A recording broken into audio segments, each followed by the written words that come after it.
This is CNN Breaking News.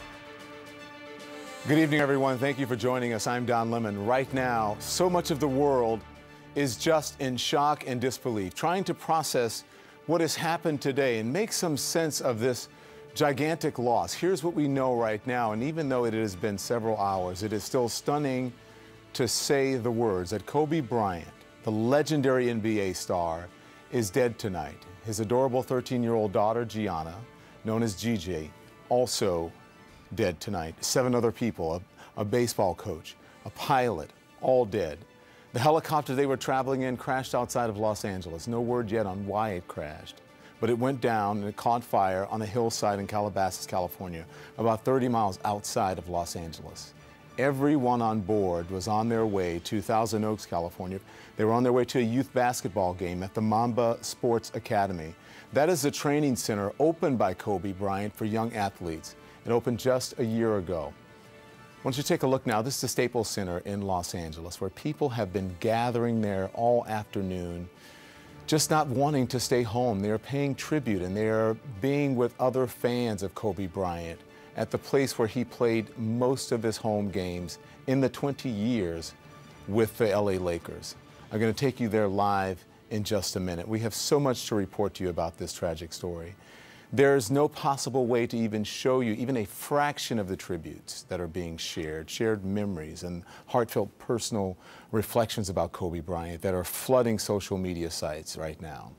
We have heard from Michael Jordan, we've heard from Kareem Abdul-Jabbar, we've heard from Magic Johnson, we've heard from the former President Barack Obama, and a universe of people whose names you have never heard of, whose lives were touched, whose aspirations were boosted, who are in mourning tonight because an inspirational athlete, an entrepreneur, a philanthropist, and a family man is dead at just 41 years old.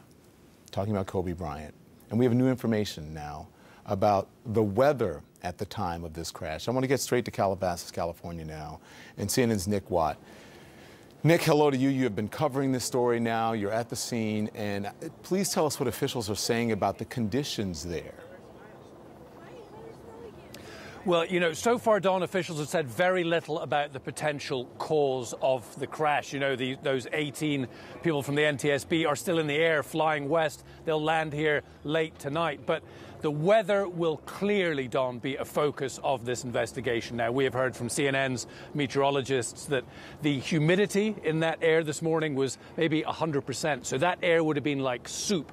There was this marine layer that we often see in the mornings here in Southern California, plus a storm front moving through. So visibility was bad. You know, I spoke to a friend of mine who's a pilot who was planning to fly today and did not fly because of the weather. But Don, so far, absolutely nothing official from anybody official as to what the cause might be. I imagine we'll hear from the NTSB sometime tomorrow. Now, people around here, they report a thick fog this morning. They also report hearing a loud crash as that helicopter hit that hillside. And, you know, a fire broke out.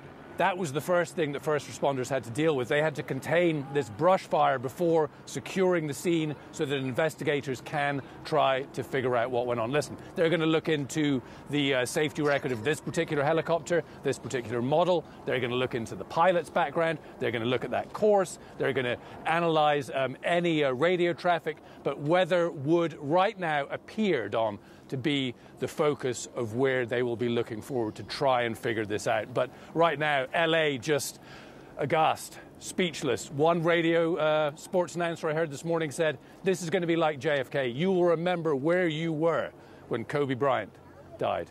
Don?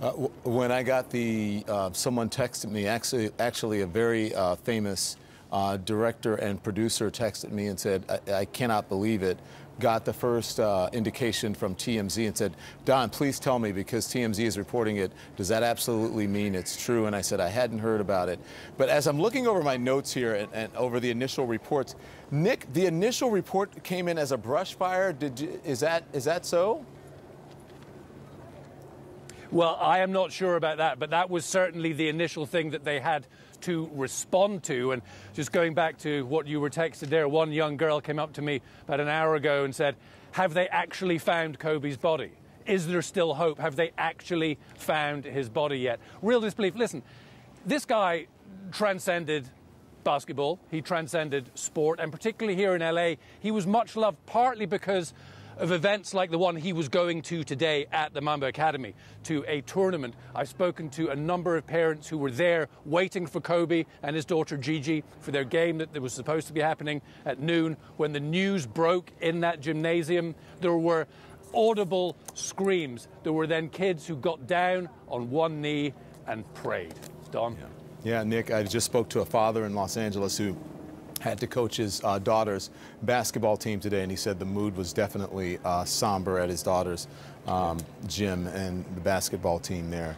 Nick Watt joining us from Calabasas, California. Nick, we will get back to you, and if you get more information, let us know. Thank you, Nick Watt. We want to take a look now at the video. This is LeBron James arriving back in Los Angeles just a short time ago, and you can see, obviously, emotional. You can see him wiping his eyes. Just last night, James surpassed Bryant for the number 3 spot on the NBA all-time scoring list. You can see him hugging someone there. Again, this video just coming in to CNN. That's LeBron James just arriving back. Emotional LeBron James. The last tweet that he gave last night, actually congratulations to James.